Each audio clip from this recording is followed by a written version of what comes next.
Sir చెప్పండి, Musi river front CM Revanth Reddy గారు అధికారంలోకి వచ్చినప్పటి నుంచి కూడా మూసీని ఒక సుందరమైన ఏరియాగా డెవలప్ చేయాలి. అంటే వరల్డ్లో ఉన్న టాప్ సిటీస్ అన్ని చూస్తే కనుక మనం సింగపూర్ కానీ లేదంటే ఫర్ ఎగ్జాంపుల్ ఆస్ట్రేలియా కానీ మీరు సియోల్ కానీ ఫర్ సౌత్ కొరియా ఇట్లాంటివన్నీ చూస్తే కూడా అన్నీ ఆల్మోస్ట్ మీకు ఎక్కడైతే నది ప్రవహిస్తుందో అక్కడే డెవలప్ అయ్యాయి. కరెక్ట్. సో మరి మన రేవంత్ రెడ్డి గారు కూడా మూసీ రివర్ ఫ్రంట్ డెవలప్ చేయాలి అని అనుకుంటున్నారు. సో అది సాధ్యమవుతుంది అంటారా? యాక్చువల్లీ అంటే వరల్డ్లో ఏంటంటే అండి, capital follows beauty and opportunities అంటే ఈ రివర్ ఫ్రంట్స్ వచ్చేసి ఆ రెండింటిని ఇస్తాయన్నమాట. వరల్డ్ ఎకనామిక్ హౌజెస్ అనుకోవచ్చు అండ్ ఫైనాన్షియల్ హబ్స్ ఇవన్నీ కూడా రివర్ ఫ్రంట్స్ లైక్ చేశాయి. అందుకే ఇప్పుడు షాంఘైలో ఇప్పుడు గేట్వే ఆఫ్ హైదరాబాద్ అనే ఐడియా మేబీ హాంగ్ఫూ రివర్ ఉందండి, ఇది షాంఘైలో రివర్ పక్కనే ఉంటుంది. గేట్వే ఆఫ్ చైనా అక్కడే ఉంటుంది. ఇప్పుడు ఒకవేళ షాంఘై హాంగ్ఫూ రివర్ ను కానీ చూస్తే, ఆ రివర్ పక్కన ఉన్న స్కై లైన్ బిల్డింగ్స్ ఆ బ్యూటీ కానీ చూస్తే అస్సలు కళ్ళకు రెప్పలు ఎందుకు ఉన్నాయని అనిపిస్తుంది. ఈవెన్ లండన్ అంటే అవి మోస్తుంటే ఒక్కోసారి కళ్ళు మోసుకుంటుంటే అరే ఇవి లేకుంటే బాగుంటుండే అన్నంత బ్యూటీ ఉంటుంది. దాంట్లో బోటింగ్ లో కానీ వెళ్తూ అటు ఇటు బిల్డింగ్స్ కానీ చూస్తుంటే, ఈవెన్ లండన్ లో థేమ్స్ రివర్ అనుకోవచ్చు అండ్ యుఎస్ లో మ్యాన్హాటన్ హడ్సన్ రివర్ పక్కన ఉన్న మ్యాన్హాటన్ కావచ్చు, ఈ రివర్ ఫ్రంట్ పక్కన ఉన్న స్కై లైన్స్ ఆ బ్యూటిఫుల్ బిల్డింగ్స్ కానీ వచ్చి ఆ వాటర్ లో కానీ మనం వెళ్తూ ఉంటే, లేకపోతే ఆ పక్కన ఉన్న రోడ్ పైన వెళ్తూ ఇటు వాటర్ ని రివర్ ని అండ్ అటు స్కై లైన్ ఆ డెవలప్మెంట్ ని చూస్తే, అంటే అవి కొత్త ఎకనామీస్ ని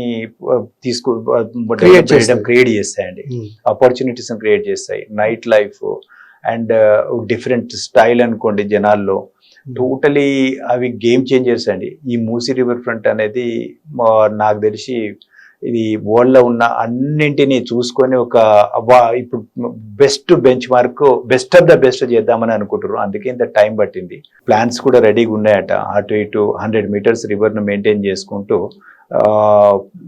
రిటర్నింగ్ వాల్స్ కట్టి అటు 50 మీటర్స్ ఇటు 50 మీటర్స్ ఇవన్నీ కూడా ఇది parks, jogging, cycling tracks and play zones and night life and అటు పక్కన ఇటు పక్కన కమర్షియల్ హబ్స్ వీటిని అన్నిటిని క్రియేట్ చేస్తున్నారు. ఇది టోటల్ హైదరాబాద్ ముఖ చిత్రాన్నే మారుస్తుంది. ఒకప్పుడు హైదరాబాద్ అంటే చార్మినార్ ఫోటో చూపిస్తుంటే, తర్వాత బిర్లా మందిర్, తర్వాత ట్యాంక్ బండ్, తర్వాత హైటెక్ సిటీ, తర్వాత ఇప్పుడు ఈ పెద్ద పెద్ద బిల్డింగ్స్ దుర్గం చెరువు చూపిస్తున్నాం. ఫ్యూచర్ హైదరాబాద్ నెక్స్ట్ 15-20 years తర్వాత హైదరాబాద్ అంటే ఆ మూసీ రివర్ ఫ్రంట్ అనేది, ఆ గేట్వే ఆఫ్ హైదరాబాద్ అనేది చూపిస్తుంది. అది దీంతో చరిత్రలో నిలిచిపోయి ఉన్నాడండి రేవంత్ రెడ్డి అంటే ఫ్యూచర్లో గుర్తొచ్చేది. ఇప్పుడు జలయజ్ఞం అంటే రాజశేఖర రెడ్డి గారు గుర్తొస్తారు, కాళేశ్వరం అంటే కేసీఆర్ గుర్తొస్తారు. భావితరాలకు రేవంత్ రెడ్డి గారు గుర్తుండాలంటే తప్పకుండా ఈ మూసీ రివర్ ఫ్రంట్ అని అనుకుంటున్నానండి. సో చాలా బాగా చెప్పారు మీరు. బట్ మీకు ఏంటంటే మూసీ, హిమాయత్ సాగర్, ఉస్మాన్ సాగర్ చుట్టుపక్కల ఉన్న ప్రాంతాలన్నీ కూడా అక్కడ ఇల్లీగల్ కన్స్ట్రక్షన్స్ వస్తున్నాయి. ఇల్లీగల్ గా కన్వెన్షన్ సెంటర్స్ కడుతున్నారు. వేల మందితో పెళ్లిళ్ళు అవన్నీ సెలబ్రేషన్స్ అవన్నీ జరుగుతున్నాయి.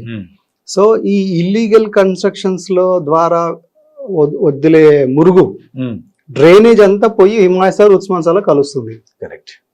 సో మరి అలాంటి పరిస్థితి ఉన్నప్పుడు అంటే మీరు బేసిక్ గా ఎక్కడ ప్రాబ్లం ఉందో ఆ ప్రాబ్లం రిజాల్వ్ చేయకుండా ఈ గండిపేట తర్వాత ప్రాంతాన్ని, గండిపేట నుంచి ఆరాంగర్రా, కండిపేట నుంచి లేకుంటే మన గాంధీ బాపుఘాట్ వరకు మీరు అది డెవలప్ చేసినంత మాత్రాన మరి ఎలా ఇంటర్నేషనల్ సిటీగా ఎలా ప్రపంచంలో గుర్తింపు లభిస్తుంది అంటారు? అంటే ఆ ప్రాబ్లం ని ఫస్ట్ రిజాల్వ్ చేయాలి కదా. కరెక్ట్. మరి మీరేమంటారు? మరి అంటే ఇది ఏం కావాలన్నా కానీ ఫస్ట్ మనీ కావాలండి. మనీ కావాలంటే ఇక్కడ ఉన్న మేబీ ఇక్కడ సిబిడి, సెంట్రల్ బిజినెస్ డిస్ట్రిక్ట్ అంటే హైటెక్ సిటీకి, ఫైనాన్షియల్ డిస్ట్రిక్ట్కి, ఇప్పుడు కోకాపేట్ నియోపోలిస్కు మించి అక్కడ ఒక సిటీగా తీసుకొచ్చిండు అనుకోండి, గవర్నమెంట్కి ఫస్ట్ ఆఫ్ ఆల్ కొంచెం డబ్బులు వస్తాయి. అది పెద్ద పని కాదండి. నాకు తెలిసి అటంతా కూడా ఎస్టీపీస్ పెట్టేసి అందులో చుక్క నీరు రాకుండా ఫస్ట్ చేస్తాడని అనుకుంటున్నాము. And at the same time Musi pollute కాకుండా హైదరాబాద్లో ఉన్న డ్రైనేజ్ అంతా కూడా పక్క నుంచి కాలువలు పెట్టేసి అంటే మీన్ ఎక్కడ లాస్ట్ మైల్ స్టోన్ ఎస్టీపీస్ పెట్టేసి ఆ వాటరే దీంట్లోకి వచ్చేటట్టు చేస్తారు. అదంతా కూడా నాకు తెలిసి సింగపూర్ డిజైనర్స్ అవన్నీ కూడా డిజైన్ చేసి ఉంటారు. దాంట్లో ప్లాన్ గా ఇది కూడా ఉండుంటది మీరు చెప్పినట్ట పైనుంచి ఇల్లీగల్ కన్స్ట్రక్షన్స్ నుంచి వస్తున్న ఆ మురుగు అంతా కూడా దీంట్లో కలవకుండా డెఫినెట్లీ ప్లాన్ చేసి ఉంటారు. ఇది ఎట్లాగో 3-4 years నడిచే ప్రాజెక్ట్ కాబట్టి ఆ ప్యాకేజ్ లో ఇది కూడా ఉంటుందని మేము అనుకుంటున్నాం. సో మురుగునీటికి వీళ్ళు ప్రాబ్లమ్ కి సొల్యూషన్ అనేది చూపిస్తారంటారు. తప్పకుండా చూపిస్తారు. అదర్వైజ్ అంత పెద్ద ప్రాజెక్ట్ కి అందులో మురుగునీరు వస్తుందంటే అందుకే కదండి అన్ని రివర్స్ కొరియాలో ఆల్రెడీ మురుగు కాలువ అది దాన్ని ఏ రకంగా చేద్దామని అంటే దాన్ని ఆల్రెడీ మధ్యలో కూర్చొని అదేటట్టు నేను చూడలేదు కొరియాది.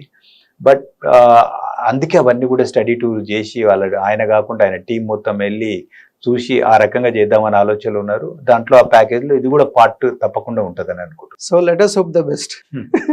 So thank you very much sir, మీరు చాలా హోప్ తో ఉన్నారు.